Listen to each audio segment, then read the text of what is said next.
everyone. Today I am going to do something a little bit different.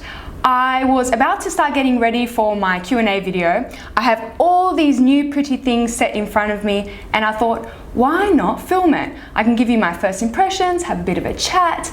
I've never done anything like this on my channel, but I think it will be fun. I'm going to start by using this new Dior eye primer that I purchased the other day. I was looking for an alternative to MAC Painterly Paint Pot for priming the eyelids and evening out the skin tone. While I really love MAC Painterly Paint Pot, I find that it does tend to look a little bit dry on me at times, so hopefully this will work a bit better. Well, it has done a pretty decent job at evening out the tone of my eyelids, but it has caught unevenly in areas, so I'm really not sure how I feel about that one yet. I'm going to move on to my brows and I'm going to use my SUQQU brow pen. My brows are in such horrid condition right now that I don't think much can be done for them. I'm growing them out, so they're at that kind of unruly stage. I'm thinking about trying the Stiller brow pen because a lot of people said in my brow smackdown post that it's quite comparable, and I think that that would be an interesting compare and contrast. And without fail, I'm getting rosy again. I think it must be this lighting. Makes me a little bit warm or something. Oh, powerful. All right, that's going to have to do. I'm just going to set them with a bit of hairspray and a spoolie. I'm going to do the base later because I anticipate that I'll do quite a heavy eye, and for my heavy eye today I'm going to be using the Viseart Neutral Palette, and this has all matte and I'm going through a matte phase right now. I really love the transformative powers of matte eyeshadows. You can really change the shape of your eye, and I purchased this one because Nikki Tutorials raved about it, and that woman, she could sell me kitty litter. I don't own a cat, so I think what I might do first is taking my new Zoeva brush. I'm going to take the bone shade here and just run it all over the lid. Sometimes this helps with matte shadows. If they're a little bit hard to blend, a base color sort of gives the shadows a bit of slip. I'm actually quite impressed with this Zoeva brush. It's quite a soft brush. I'd say it's softer than my MAC 217. I've had a major rant about my 217 recently. I don't know if I'm just spoilt for choice or whether MAC brushes aren't as good as they used to be, but I'm finding it so scratchy that I'll pick it up to use it and I'll have to drop it and use something else because my eyelid feels sore. It's quite strange. So this is definitely softer than the MAC 217, but I'm not sure that it would be quite as soft as my Hakuhodo crease brushes. But it is lovely. Next, using that same brush, I'm going to take maybe this shade here. It's like a medium warm brown, and I'm going to run that through the crease. Oh, hello. That's pigmented. Uh-oh. So yeah, I'm going to see if I can do an all matte eye today. So I don't think I've ever done one of those on my channel before. That blends beautifully. Wow. So far so good. A few people have asked me about uneven eyelids, and I can actually relate here. After my eye surgery, I found that this socket is quite a bit deeper and it's a bit more sunken than this eye. So to combat that, what I do is I will contour this crease a little bit more heavily so that they look a little bit more symmetrical. But I promise you, most people probably don't even notice that sort of thing. It's probably just us. Next, I'm going to take a smaller brush. This is a Hakuhodo one, and perhaps this shade here, more darker brown. I'm just going to carve the outer portion of my socket. I'm going to take this opportunity to ask, how are you guys? What have you been up to? That's not a rhetorical question. I'm genuinely interested. Anything new in life? Any new makeup you've been loving? Leave me a comment so I can respond and we can have a chat. Okay, next I'm going to take this awesome reddened shade. I'm always drawn to the reddened shades in a palette, and using a flat shader brush, I'm just going to press that all over the lid. Oh, wow. Okay, much pigment, wow. Very color. And I think I might take just a little bit of this black because I think it's always the ultimate test to see how good a black is in a palette. whether it's pigmented, whether it's truly black. Let's have a look.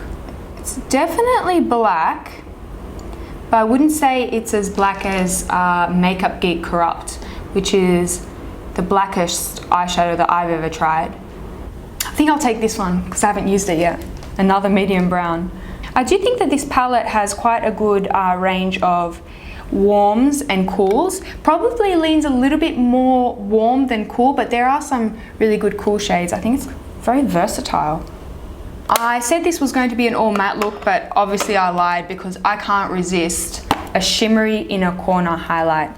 In here I have just one of my neutral palettes. This has a bit of MAC, a bit of Makeup Geek, bit of everything, and I'm going to take Nylon. And I always know Nylon in my palette because it's the most obnoxious frosty color, and I wouldn't use it anywhere else except the tear duct. Okay, I'm going to do a little wing, something subtle and something soft.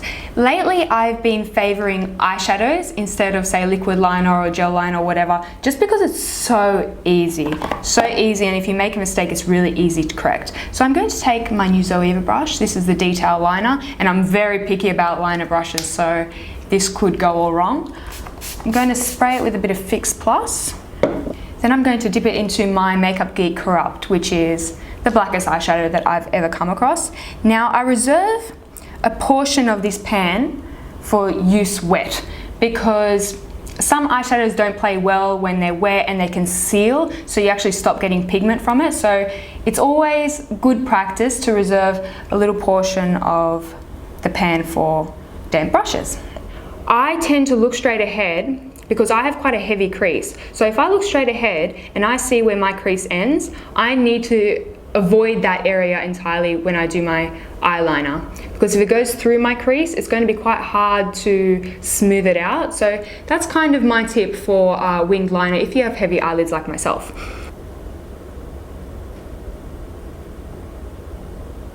Okay, so not the best wing liner I've ever done. I feel like this Zoeva brush, the detail liner, applies the product a little bit patchy, but it might work better with other formulas. I'm going to give my eyelashes a quick curl just to expose my lash line for tight lining. Okay, and for tight lining, my favorite tight lining product ever, this is the Rouge Bunny Rouge Long Lasting Eye Pencil. Have I raved about this enough? I feel like I rave about it all the time, but I will again for my newer viewers. This is just the best product for tight lining because it really stays put. It doesn't even migrate down to a lower lash line. Okay, for lashes today, I'm going to do a really natural, simple pair. These are the Ardell 301s, and I think these are just the ideal lash for a beginner because they're a half lash, they're super easy to apply, the band is really flexible, and they just give the outer eye some lift. Burb, must get my tweezers, I really applaud people who can put on false eyelashes with their fingers. I saw Sharon Farrell, the makeup artist, do that once. Apply individual lashes with her fingers. That is incredible. I definitely need some sort of implement, tweezers preferably, to apply my lashes.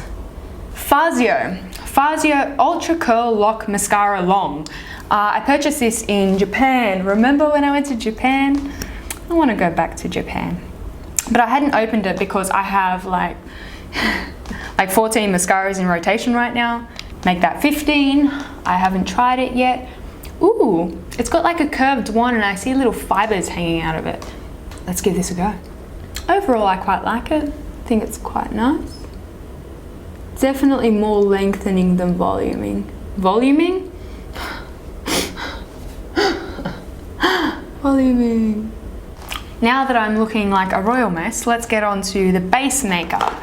I have here, this was such a wild card purchase. It's an Elegance Green Primer.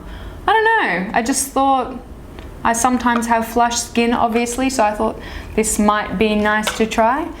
I'm sensing a slight white cast. Does this have sunscreen? Yes, it does have sunscreen. So if you are a little bit deeper than me, you might find the white cast to be a little bit bothersome. All right, while that primer is setting or settling or whatever it's going to do, I'm going to put on some under eye concealer. I purchased the Clinique airbrush because Lisa Eldridge uses it all the time, and I've used it on one occasion, and I've got to say I'm not sure that I like it. I'm going to try it again. I'm going to give it another go, but from my first impression, it was a bit dry looking under the eyes, and at the end of the day I had some creasing, and I don't normally suffer from creasing, so I don't know. Let's go again. Yeah, I don't know. To me it just looks a little bit dry, and texturally it's not what I want it to be, but I'll come back to it in the next concealer smackdown. I've got lots of new contenders. All right, I'm next going to put on some foundation, and you guys are not going to be surprised. I'm going to be using the Armani Lasting Silk and the Leblanc de Chanel. Today I'm going to do like a 70-30 ratio because I already have a white cast going on in my skin. I just really love this combination, and a few people have asked me to do a review on the Leblanc de Chanel, and trust me, I really want to, but I can't quite seem to articulate myself why it's great, and I don't think that photographs are going to capture it. So I honestly, I don't even know. I'll try to do one. I'll try to take some photos. All right, and to apply this, I'm going to use the Zoeva 110 Face Shape, which looks like a baby Real Techniques buffing brush, and it's quite soft. It's synthetic, so we shall see how this goes. And obviously it's quite a small face brush, which might not be to everyone's taste, but I like it.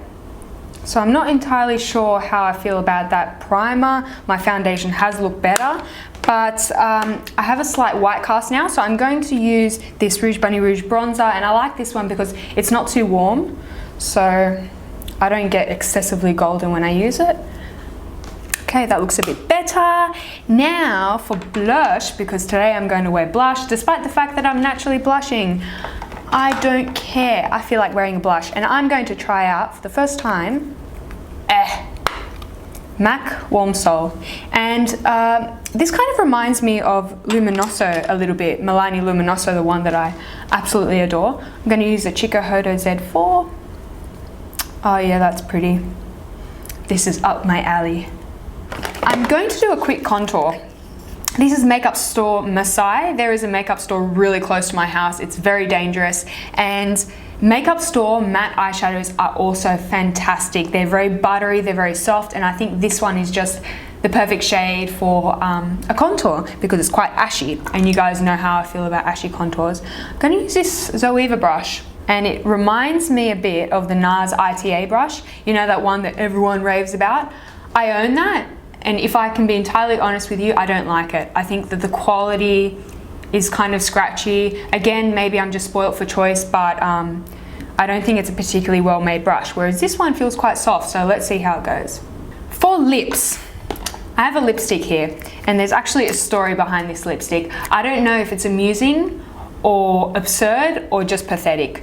The other day I was at the uni bookstore buying textbooks. It's the dullest activity you could imagine. And I don't even know why my greedy little eyes were looking for makeup in a bookstore, but I found some. I found some makeup in the bookstore. So this is a Karen Mural lipstick in Sandstorm. It's like a nude shade. And I think Karen Mural is New Zealand based, and it's one of those no nasty brands. So nothing nasty touches my lips is their little tag. I am going to put on a bit of lip liner. I just feel like really big, luscious lips today, so I'm going to be using the number 7 nude lip liner, which is just a really great shade, even for people who don't like lip liner, because it's very much the natural shade of lips. I don't know, some people call this overlining your lips. I call it maximizing. And that, I believe, is the end of my makeup. Did you guys enjoy this? Because I really enjoyed this. If you did, you should type me a comment and let me know so that I can do them a little bit more frequently, because I actually find these to be really fun. I am now going to go film my Q&A video, and I hope you guys all have a wonderful day, and I will see you very soon. Bye!